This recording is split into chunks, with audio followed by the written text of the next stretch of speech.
Assalamualaikum warahmatullahi wabarakatuh.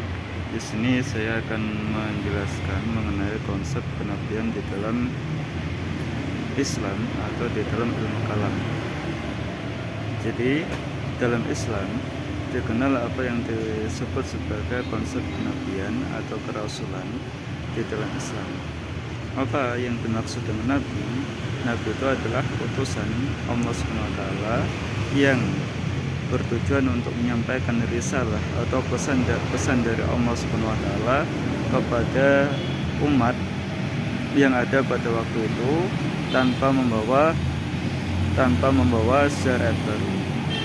Maka di sini para nabi itu adalah orang-orang pilihan dari Allah SWT yang kemudian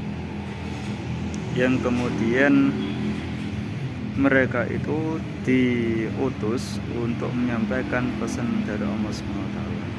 Bagaimana dengan Rasul? Rasul itu adalah orang-orang pilihan juga yang kemudian diutus oleh Allah SWT kepada suatu kaum untuk menyampaikan risalah darinya dengan membawa syarat-syarat atau membawa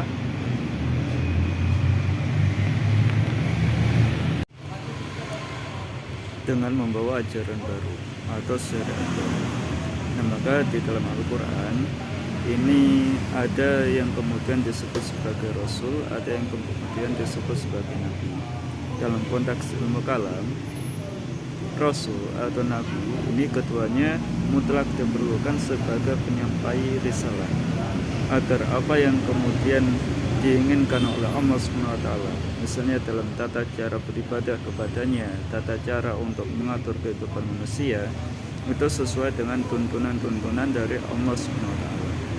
Nah, ketika kenabian ini kemudian ditolak, maka kenabian ini tidak bisa. Maka bagaimana cara manusia untuk melakukan ibadah? Apakah kemudian sesuai dengan keinginannya sendiri atau bagaimana?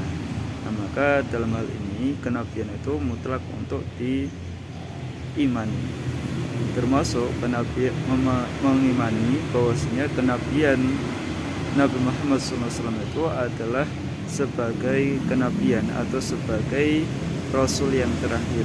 Setelahnya tidak ada kenabian atau tidak ada nabi lagi, sebagaimana yang kemudian dipercayai oleh orang-orang Syiah, yang konsekuensinya orang-orang yang dianggap sebagai nabi itu maksum atau terbebas dari dosa, sehingga segala perbuatannya itu tidak dianggap sebagai dosa. Nah, ini yang kemudian menyebabkan kefatalan di dalam mempercayai kenabian yang seperti itu. Baik, untuk presentasi kali ini saya cukupkan sampai sini. Wassalamualaikum warahmatullahi wabarakatuh.